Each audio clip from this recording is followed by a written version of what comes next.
Hola a todos, entonces hoy un amigo, el guardaalmas, sobre la amistad, la muerte y las pasiones tristes. Voy a empezar con el concepto amigo, con lo que implica un amigo.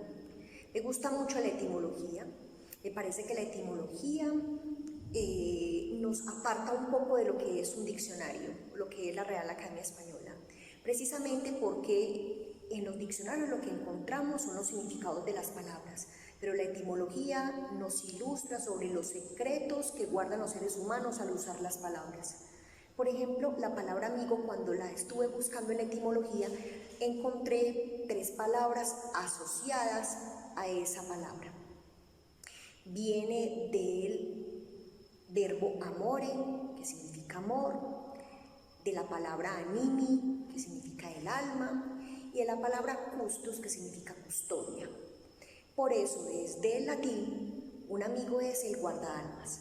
También estuve revisando desde el griego y me pude encontrar con la palabra a, que significa sin, y la palabra yo, que significa ego. Entonces es un guardaalmas que la guarda sin sus egos. Eso fue para mí muy ilustrador, porque entonces me puse a pensar por qué algunos seres humanos no pueden tener un amigo. ¿Por qué les cuesta la amistad? ¿Por qué los traicionan? ¿Por qué empiezan entregando un montón y luego eso se cae? En fin. Entonces me hice la siguiente pregunta: ¿por qué algunos seres humanos no pueden hacer amigos o les cuesta la amistad, o algo ocurre con la amistad que se les quiebra? Y entonces pensé en que para que un ser humano pueda tener un amigo, consentir la amistad con todo lo que les voy a mostrar que implica un amigo, tiene que hacer 4 rupturas, 4 construcciones que a veces los seres humanos no quieren hacer. Una de las primeras construcciones es, de lo primero que tienen que hacer es romper con la familia como ideal. ¿Por qué tiene que hacerlo? Porque si no rompe con eso, que a propósito las mamás lo que hacen es fortalecer esa idea a los hijos, fortalecer y promover la idea a los hijos de que la familia es lo mejor, con adagios como el mejor amigo Dios y el mejor pariente un peso. Esos adagios lo que muestran, o lo que les van enseñando a sus hijitos, obviamente y seguramente sin querer, es que la familia pequeña, ni siquiera la extensa, que es donde están los primitos, los tíos, la familia pequeña es un lugar donde no te va a pasar nada, porque Dios es el único en el que puedes confiar, y Dios no puede ser entonces nuestro amigo aquí en la tierra, y todo lo que esté por fuera de la familia pequeña se vuelve peligroso. Entonces lo que hay que hacer es cambiar la idea de familia que tenemos, no que la abandonemos, sino romper con un montón de ideales de la familia, a propósito, por ejemplo, de la familia como un lugar donde no hay ningún error, donde estamos preservados, que eso es lo que les estoy diciendo con el adagio, para poder consentir un amigo. Ahorita más adelante les explico por qué. También hay que enterrar las ficciones de los padres, como lo estábamos diciendo en videos pasados, la ficción que es como la fantasía de la cual vivimos, la película de la cual vivimos. Si una de las fantasías familiares, por ejemplo, es que los amigos siempre van a traicionar, si una de las fantasías es que no puedes entregar mucho porque seguramente te van a dar por la espalda, si por ejemplo la mamá construye, no me imagino que con maldad, construye con los hijitos la idea de que el único vínculo estrecho, dual y que no le va a fallar es ella misma, es hacerlo con ella misma, el vínculo, le va a quedar muy difícil a una persona hacer un vínculo de amigos, porque todos esos ideales que hay que enterrar, como les decía, los ponen a la defensiva frente a los vínculos y entran, sobre todo al vínculo de la amistad, con la idea de que eso no va a funcionar, que va a fracasar. Otro de los asuntos que hay que resignificar para poder establecer vínculos con los amigos es, por supuesto, el vínculo, la experiencia del hermano, como estuvimos diciendo en el tercer capítulo. si no resignificas ese vínculo en el que conoces todos los sentimientos más dolorosos, al igual también los más hermosos, si no resignificas ese vínculo, va a ser muy complicado que entres a una relación como la relación de amigos, precisamente porque después de la relación con los hermanos lo que hacemos es una y otra vez repetir toda esa construcción que hicimos con los más cercanos y los más íntimos. Y lo otro es que en la familia se construyen, y en la casita donde vivimos se construyen las ideas sobre el sexo, el amor, sobre la muerte, por ejemplo, y si no lo ponemos en los lugares adecuados, si no hacemos las resignificaciones indicadas, es muy complicado hacer vínculos. Les voy a poner un ejemplo. Si mi idea de odio, que se promueve mucho en algunas familias, si mi idea de odio se traduce en hacer chismes, ¿cierto? Porque hay familias en las que se sientan a hablar de los otros, y no de ellos, sino de los otros, que son los de las familias extensas, los vecinos, los cercanos. Si hay una idea de que los otros son los que fallan, que la familia no tiene ningún problema, no tiene ningún defecto, cuando ese sujeto sale, me refiero a cualquiera de nosotros, sale a la cotidianidad, a la sociedad, a vincularse con nosotros, siempre va a estar como con la idea, o es muy factible que esté como con la idea de que los defectos y las fallas son de los otros, que lo que les pasa para mejorar es a nosotros, porque él está intacto. Es muy difícil poder localizar los defectos y ocuparse de ellos, los propios defectos, cuando uno está muy entretenido en la vida de los otros. Entonces, ¿por qué no todos los seres humanos pueden hacer amigos? Porque para ser amigos es necesario tomar toda la infancia y poder llegar a la conclusión, por ejemplo, que hemos llegado, que está muy en nuestra cultura, y es que los amigos son la familia que uno escoge. Para uno poder escoger una familia, pues tiene que de algún modo retirar la que tiene o ponerla en otro sitio, porque no podemos tener dos familias. Por supuesto que en la cotidianidad es factible encontrar personas que tienen 2, 3 familias, pero eso ya lo sabemos, tiene estragos bastante delicados, porque finalmente en las 2 familias ocupamos los mismos lugares y alguna vez alguno de los integrantes de esas familias va a reclamar su lugar o nos va a decir que estamos usurpando algún lugar. Entonces, cuando uno puede llegar a la conclusión, cuando uno puede elegir un amigo y decir, este es el amigo que elegí y además la familia que yo elegí, eso da un tinte a la relación con los amigos de compromiso, un asunto como los católicos lo llaman, y es que yo no tengo miedo, eso lo dicen los católicos, no tengo el temor de Dios, perdón, no es tenerle miedo a Dios, sino tener miedo de perderlo. Es decir, que si ponemos a los amigos en el lugar de lo valioso, no de lo que sobra, de lo que traiciona, de lo que está por fuera, lo que no es necesario, si ponemos a los amigos en ese lugar, moviendo estos 4 aspectos que les acabo de nombrar, podemos cuidarlo para no perderlo y no hacer todo lo necesario para que justamente se vaya de nuestro lado, nosotros lo empujemos a irse para que él se pueda proteger.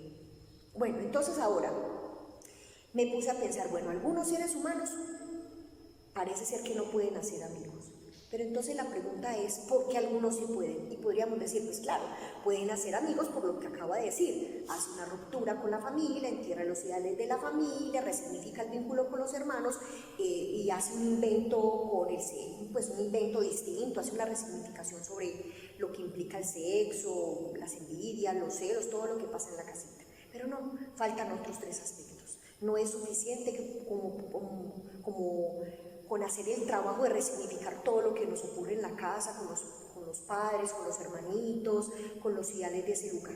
No, también falta algo. Faltan 3 aspectos que casi que es una decisión que se toma o no se toma. Lo primero es un reconocimiento de la falta en ser. ¿De qué se trata el reconocimiento de la falta en ser? Ya lo habíamos hablado. El reconocimiento de la falta en ser más o menos sería como yo presentarme frente a una persona y confesarle que yo no estoy completa, que hay algo que me pasa, que hay algo que no es completamente perfecto, que tengo preocupaciones, que tengo miedos. Eso hago con mis amigos, mostrarles que yo no estoy completa, que tengo angustias, que hay un detrás de cámara en el cual hay una Gloria Luz que también tiene unas preocupaciones. Por supuesto que las preocupaciones son las de todo el mundo. Lo que ocurre es que, digamos, este tipo de discursos y terapias y todo lo que ha pasado con mi vida y todo lo que he tratado de trabajar con mi vida me pone en una posición distinta frente a esas preocupaciones. No me angustio, sino que lo que hago es ocuparme de cómo resolver para aprender. Finalmente, confesémonos algo a propósito de las confesiones. A este mundo no vinimos a ser felices, sino a aprender a ser mejores, finalmente. Entonces, porque algunos seres humanos sí pueden hacer amigos. Todo lo anterior, pero además tiene que apostar 3 cosas. La primera, como lo estaba diciendo, presentarse frente al otro diciéndole: aquí estoy, con mi falta en ser. ¿De qué se trata la falta en ser? Es decir, aquí me presento con un no todo lo sé, no todo lo puedo, no todo lo quiero, no amo a todos, no todo me agrada, no todo lo tengo bajo control. Es decir, un reconocimiento de que no somos omnipotentes, como estuvimos compartiendo en el primer video sobre el capítulo 1 de La casa que vivimos. Lo otro me parece bellísimo, es de lo que más disfruto con mis amigos, y es consentir el erotismo. El erotismo siempre ha estado como muy asociado a la sexualidad genital, pero entre los amigos hay un erotismo maravilloso, porque el erotismo no es únicamente esto de lo sensual y la sexualidad, sino que es un punto donde el cuerpo habla, donde se comunica y no hay necesidad de palabras. ¿Qué más erótico que ver pasar a alguien que no es de nuestros afectos? Estamos con nuestro amigo, nuestra amiga, y no necesitamos decir sino una palabra y a veces nada, y simplemente nos miramos, y con mirarnos y mirar a esa persona que está pasando y que no nos cae tan bien como lo decimos, le estamos comunicando al otro qué estamos diciendo, como si fuera un gran texto. El erotismo tiene que ver en la amistad con ese contacto con el otro, con esa comunicación con el otro que no necesita palabras. El erotismo también, por supuesto, que está presente en los vínculos amorosos, pero en la amistad es algo así como poner el cuerpo sin necesidad de palabras, porque ya han habido tantas y se han construido tantos tejidos que, aunque son necesarias las palabras, hay momentos donde nos comunicamos con el alma. También en la amistad, como tercer elemento, es necesario consentir la complicidad. Si uno consiente la complicidad, eso también es un mensaje que está como oculto, es como un asunto de entre los dos hay un secreto que no le vamos a confesar a nadie, que estamos resguardando con todo nuestro cariño, y la complicidad, que es como guardarnos los secretos amorosamente, como sabernos leer cuando estamos tristes, cuando estamos alegres, inclusive con el tono de voz, con el cambio de palabras por el WhatsApp, por ejemplo.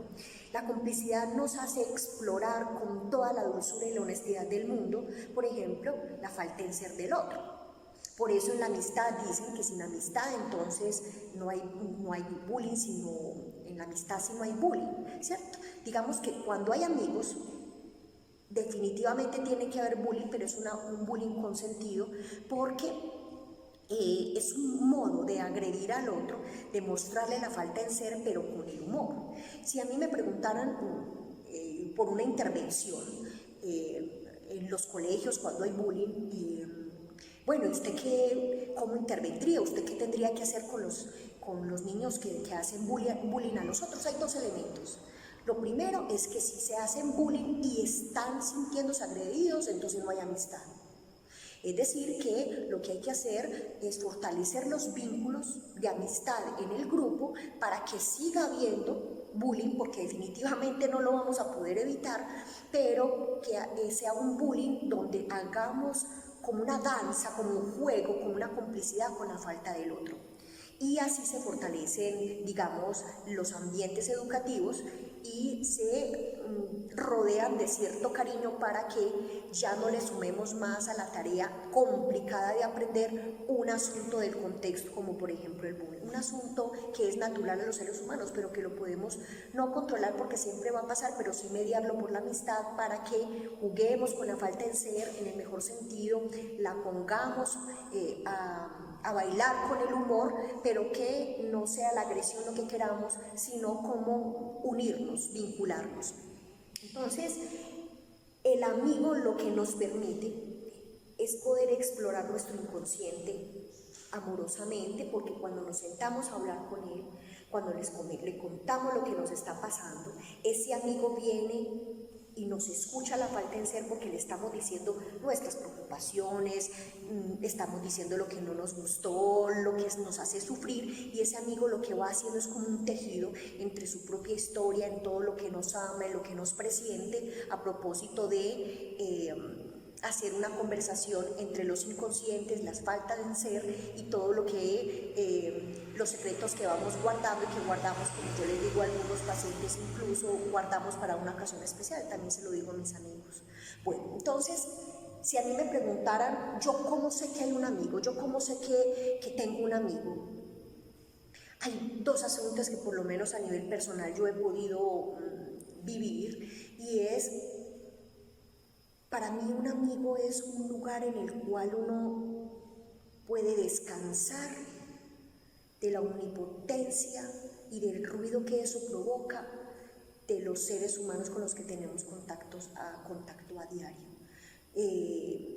Silvana, mi gran amiga, es un lugar en el que yo descanso, es un lugar que he reservado para eso, porque finalmente lo que vamos sabiendo, lo que vamos concluyendo cuando empezamos a saber de nuestro inconsciente, es que hay personas que tenemos que despedir, hay personas que ya no podemos tener en nuestras vidas, hay personas que definitivamente eran nuestros amigos, pero que tuvimos que apartar, porque con los cambios que vamos teniendo, con las maneras de goce, es decir, las maneras de sufrimiento y las ficciones que vamos apartando de nuestra vida, ya no podemos calzar con ellos, ya no hay forma de conectarnos, y por eso algunos se van yendo, algunos los vamos recibiendo y algunos seguramente están por venir, a propósito de los cambios que vamos teniendo también. Un amigo, un lugar para descansar de la omnipotencia a la que estamos renunciando y la que todavía conservan algunas personas con las que nos estamos conectando a diario. Definitivamente, cuando se hacen estos procesos terapéuticos, con lo que más nos encontramos es que definitivamente se nos reduce el campo del amor y van quedando solo algunos amigos, los que se van pareciendo a la edad de nuestro corazón. Hay algo que me llama mucho la atención y tiene que ver con los seres humanos que se ponen como en una posición en la que les parece que los amigos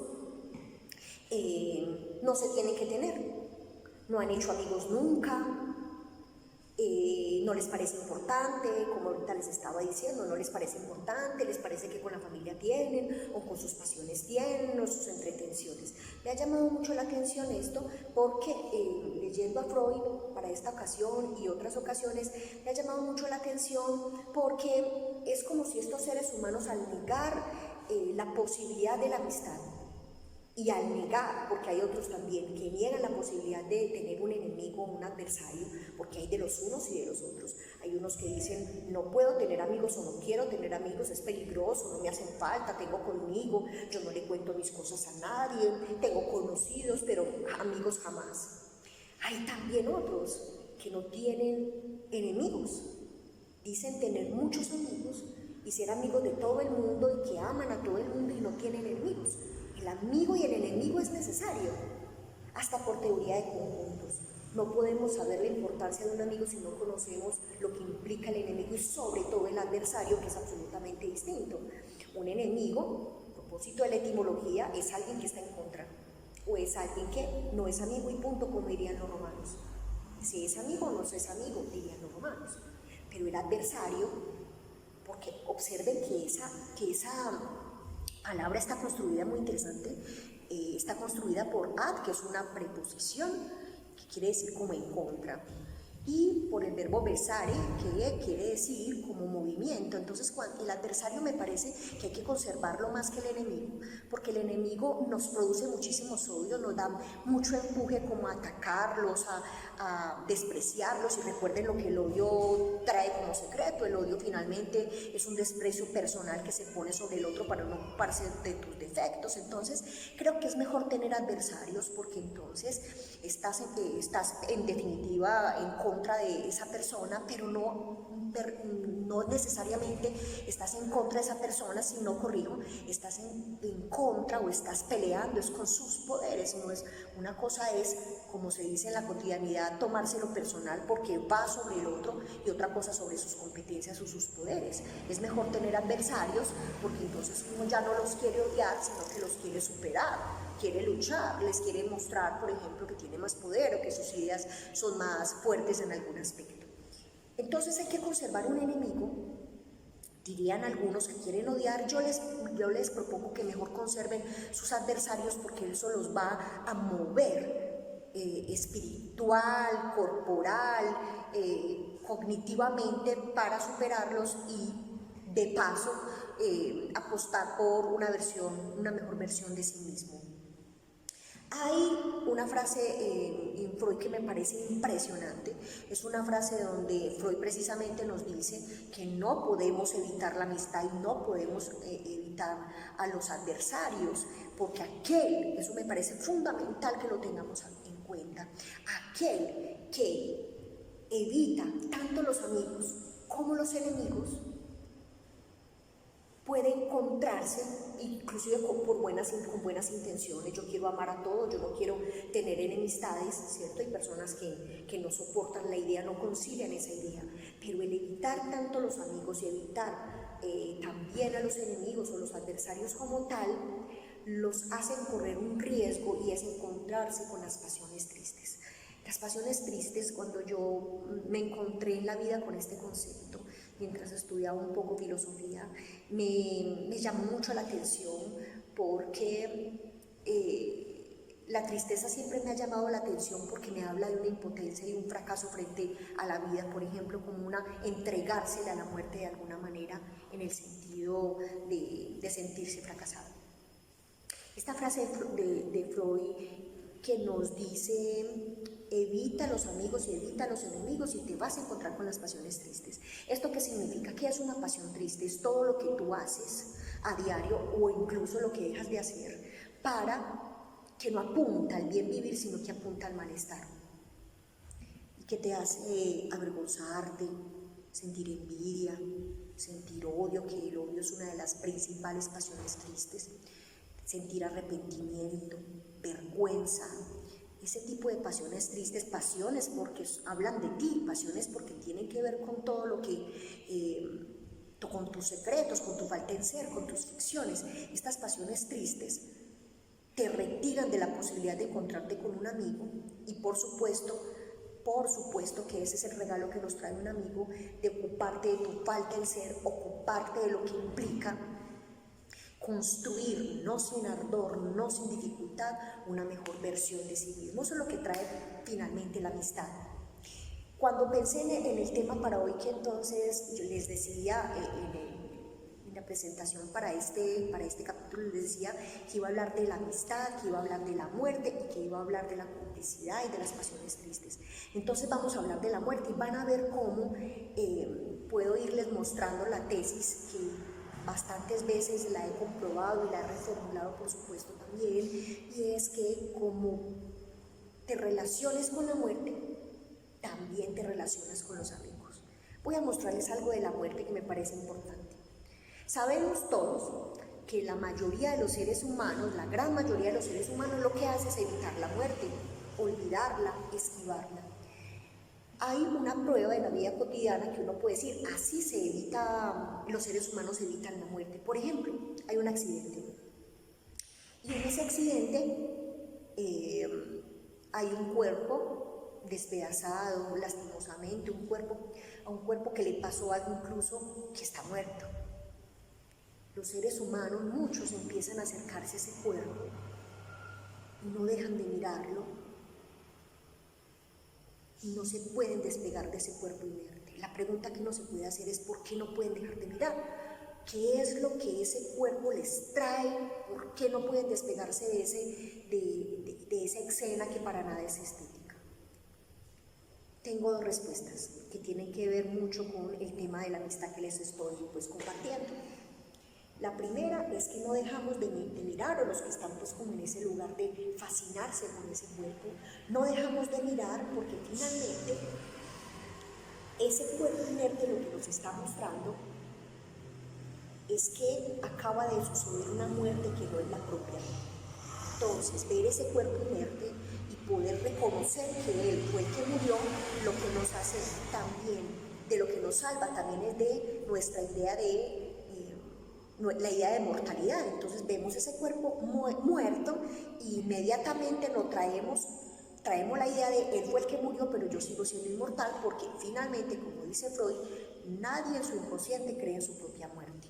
Entonces, la muerte tiene ese componente. La queremos evitar, pero al mismo tiempo hay algunos actos como fascinarse con el cuerpo inerte del otro, que lo que nos hace es recordarnos que la muerte existe. Hay otro de los eventos, prueba de que nos relacionamos peculiarmente con la muerte, y es que olvidamos decir te quiero, o te amo, o perdón. Procrastinamos porque finalmente posponemos, porque creemos que al otro día vamos a estar vivos para poder hacer lo que no hicimos hoy. Es decir, que también es un olvido de la muerte, olvidar de decir a los que amamos, que los amamos, que son importantes, que hacen parte fundamental de nuestra vida, y todos esos signos o pruebas de amor que no tienen que pedir, pero que podemos entregar para recordar que somos mortales, pero se nos va olvidando todos estos asuntos, y como les digo, es una manera de olvidar que la muerte existe. Hay para mí 4 modos de vivir la muerte, o 4 grupos de personas que nos muestran unas relaciones con la muerte. Hay un grupo de personas que creen que la muerte no existe.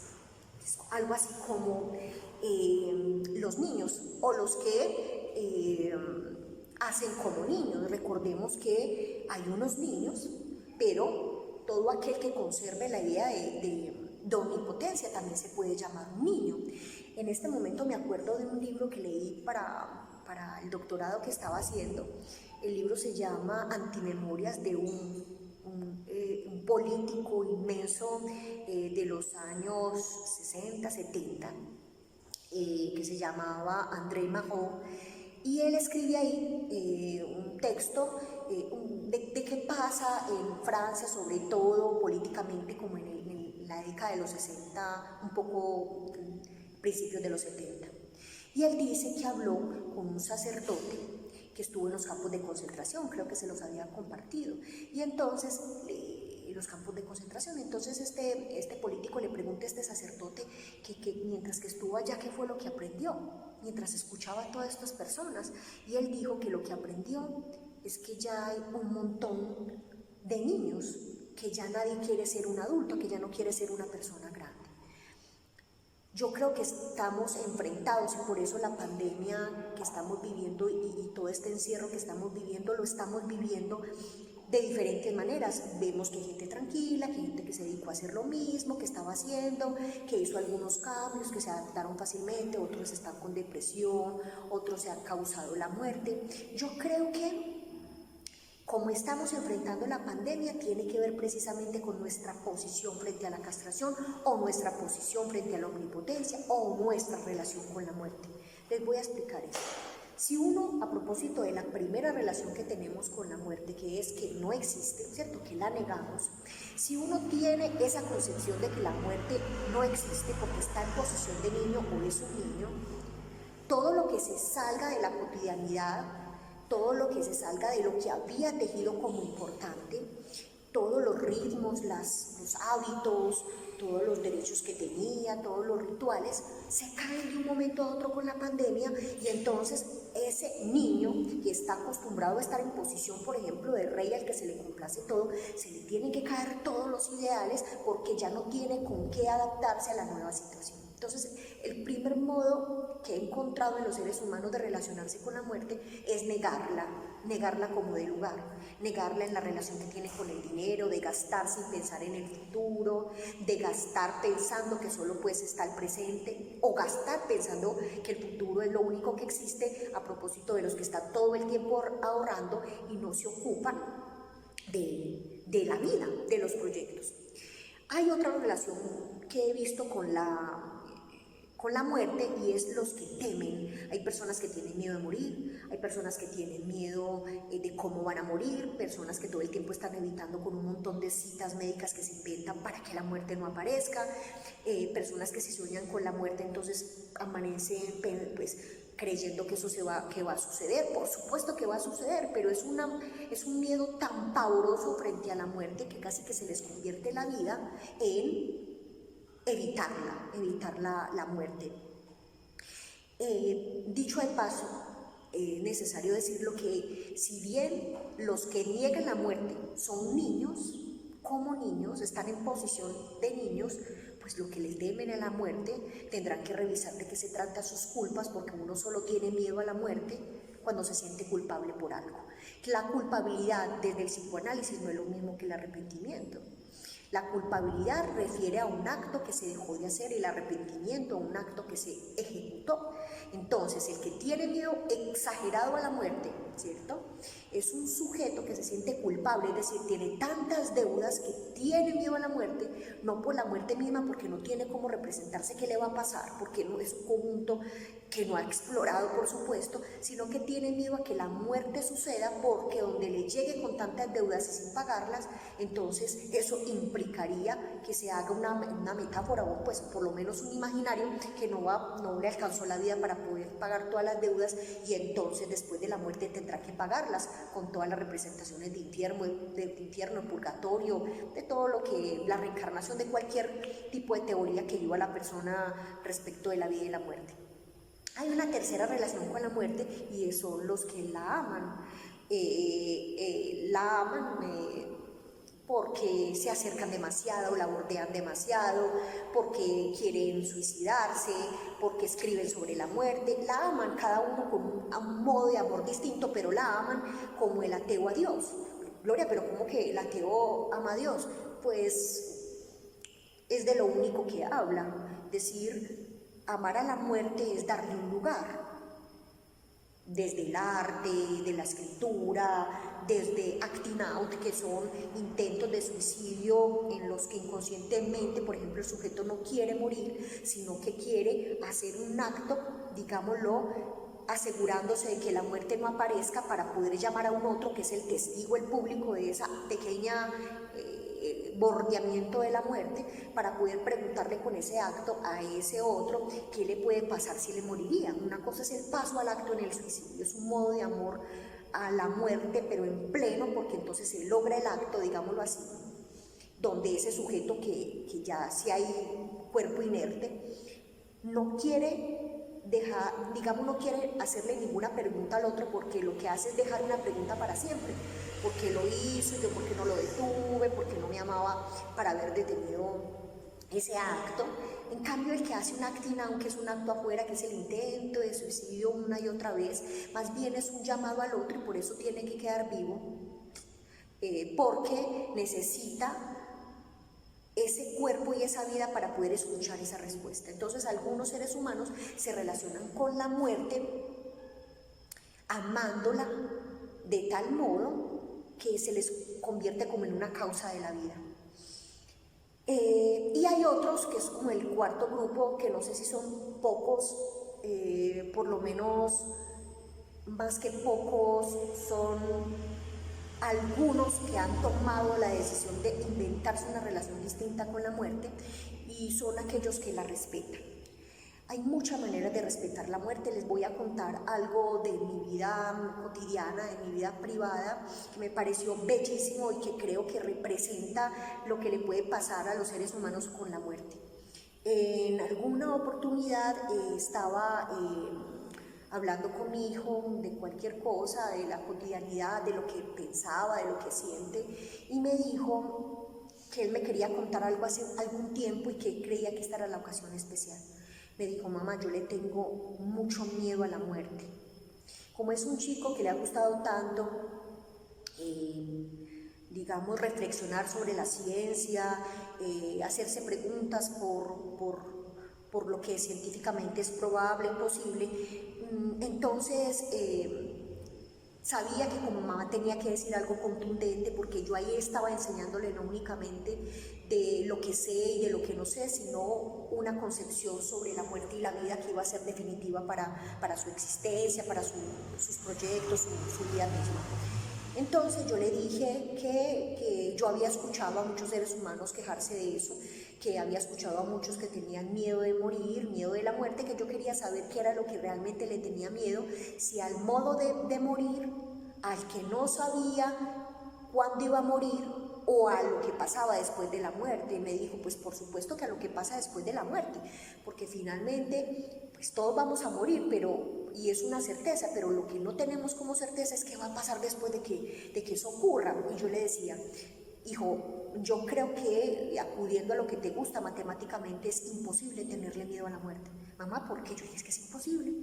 Físicamente hablando, también diría Augusto, que es un gran amigo que es profesor de física, y yo le decía: es que es imposible tenerle miedo a la muerte, porque a la muerte como un hecho ya, porque si te fijas, si hay muerto, no hay cuerpo. Es decir, hay un cuerpo inerte, pero ese sujeto ya no está ahí. ¿Cómo le vamos a tener miedo a la muerte si para tener miedo tenemos que alojar el miedo en el cuerpo? Y ese cuerpo ya está muerto y ya no hay un sujeto que sienta en el cuerpo la muerte o el susto. Entonces es matemáticamente imposible tenerle miedo a la muerte, porque ya no hay un cuerpo donde alojar ese miedo. No es posible.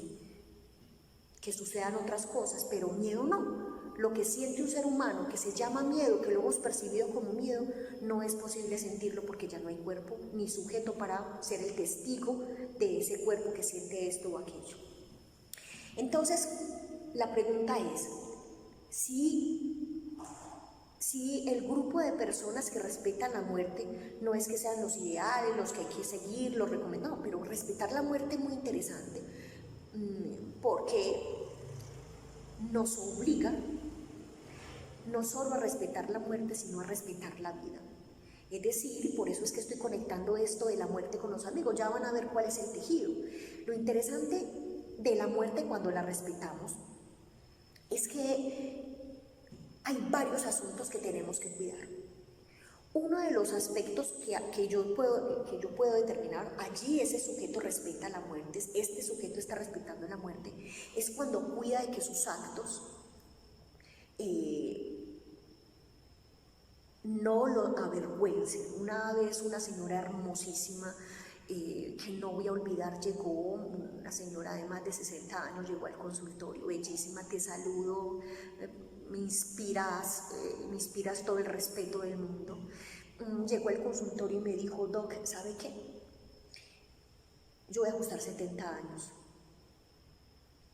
y yo quiero que usted me ayude a no morir avergonzada de mí misma.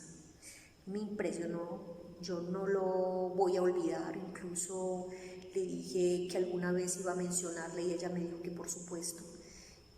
Ese encuentro con ella y con ese sujeto con casi 70 años diciendo que le ayudara a no morir avergonzada de sí misma, me hace pensar que ella lo que quiere es hacer un honor a la muerte y digamos una resignificación de su vida. Y cuando yo le pregunto a ella de qué se trata esa frase, qué es lo que me quiere decir, me dice: es que yo quiero irme habiendo pagado todas mis deudas, y ni siquiera son las deudas monetarias, ni siquiera son los te amos que dejé de decir o no decir. Las deudas es que yo me he traicionado a mí misma, yo he dejado de hacer cosas, he creído que soy menos, me he dejado aporrear, me he puesto en un lugar que no me corresponde. Me parece una mujer encantadora, porque finalmente lo que hizo, y a su edad, fue ocuparse de no morir avergonzada de sí misma, y lo está logrando y está batallando para que cuando sea el tiempo de su muerte se le pueda poner de cara a decir: aquí estoy y me he cumplido. Otro de los signos de que estamos respetando la muerte y por supuesto la vida misma es estos actos en los que no perdemos de vista que somos mortales, como les decía ahorita. ¿Qué acto? Voy a decirle 4 o 5 actos que podemos hacer para que nos quede muy claro que no somos inmortales. Uno de los actos es todo de los perdones, y no es únicamente que te dediques a repartir puros perdones, que porque Gloria dijo que no sé qué, no, es un perdón, incluso un perdón sobre sí mismo. Hay personas que van a consulta y hacen grandes trabajos para poder perdonar a sí mismo, porque finalmente han llevado una vida de tantos pecados, de tantas traiciones sobre sí mismo, por ejemplo, que ya sienten que no les alcanza la vida para poder remendar. Esto del perdón es un tema que me ha gustado muchísimo, porque para que uno pueda acceder a perdonarse, para que pueda tomar la decisión de perdonarse, que es ya muy difícil para los seres humanos. El perdón es muy difícil. Tú puedes decir te perdono o perdóname, y ya es muy difícil, pero no es una tarea imposible.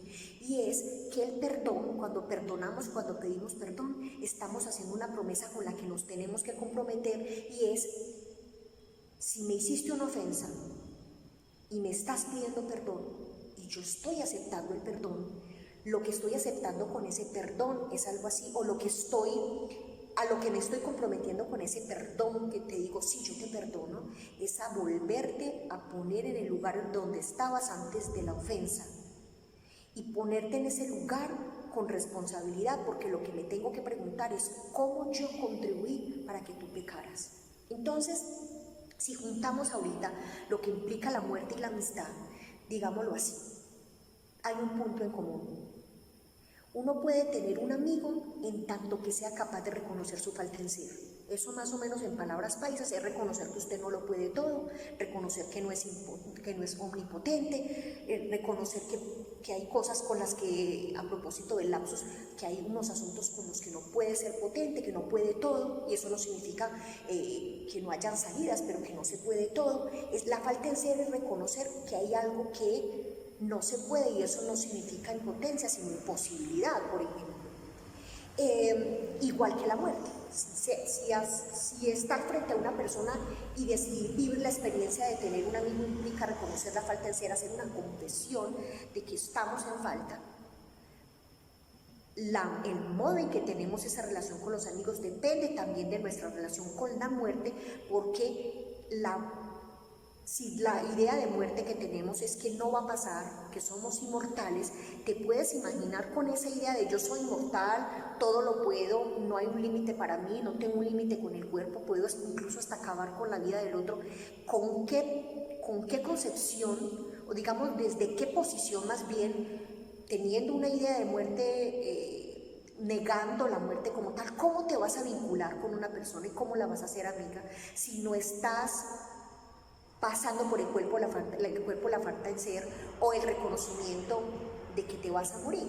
Entonces, digámoslo así, Gloria, si pudiéramos hacer un test, que por supuesto no es la intención, pero a veces hasta lo hacemos sin querer. Gloria, entonces, ¿yo cómo sé que esta persona puede ser mi amiga o no puede ser mi amiga? Les voy a dar un dato que yo sé que a todos nos ha pasado. ¿No les ha pasado a veces que el gran amigo que amas, con el que has tejido un montón de experiencias, un montón de ser, que te ha ayudado con bullying, con charlas, con amor, con generosidad, te ha ayudado a construir una mejor versión de sí mismo? ¿No te ha pasado que esa persona que ahora amas incondicionalmente, antes era tu enemigo? Uno dice, no, yo me acuerdo que me caía súper mal, me parecía horrible, y de pronto aparece un vínculo maravilloso cuando antes había un odio. Ese salto del odio al amor, o del desamor al amor, es muy frecuente en los seres humanos. Entonces uno dice, ¿por qué se puede pasar del odio al amor tan fácilmente? Y ya sabemos que es posible, porque odiamos y amamos de la misma manera. ¿Cómo no vamos a ser grandes amigos de los que odiamos? ¿Cómo no? Si finalmente odiamos es lo propio en el otro, como lo habíamos dicho.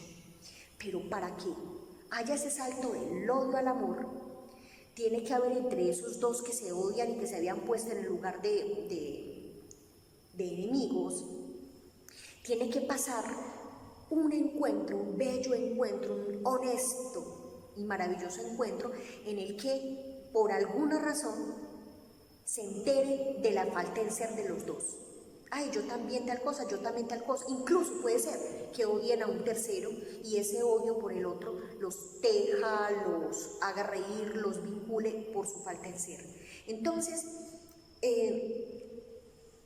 mi hipótesis al respecto de la amistad y de la muerte, de cómo se vinculan, es que no es posible tejer un lazo de amistad si no hay un reconocimiento de la falta en ser, y ese reconocimiento de la falta en ser no es posible en los seres humanos si considera inconscientemente que la muerte no va a suceder, porque quien no cree en su propia muerte se pone en posición de omnipotencia, de soberbia, digamos de agresión frente al otro, porque no tiene límites. La muerte, de algún modo, por la concepción religiosa que tengas, lo que te habite como en lo espiritual, la muerte, digamos, se ha ido representando como un castigo por los actos mientras estamos vivos.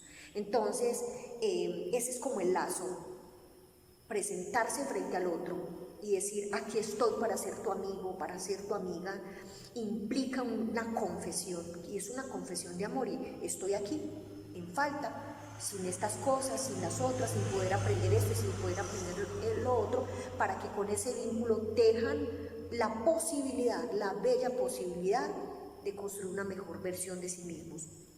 Ahora le dejo una inquietud, porque todavía es una inquietud que no he revisado con Augusto, este profesor de física que les conté. Me gustaría muchísimo, los afanes de mi vida no me lo permitió, no me permitieron tener esa conversación, pero la voy a tener con él, por supuesto. Tengo una hipótesis que la dejo como una inquietud, por lo menos tenemos un poco pruebas de eso. A mí me ha parecido el vínculo de la amistad bastante interesante, porque es un vínculo en el que parece que no existe el tiempo. Ya sabemos que el tiempo es un invento humano, y los niños nos dan pruebas de que es un invento porque ellos tienen que construir una idea de tiempo. Es muy factible que un niño diga, mañana fui a la escuela.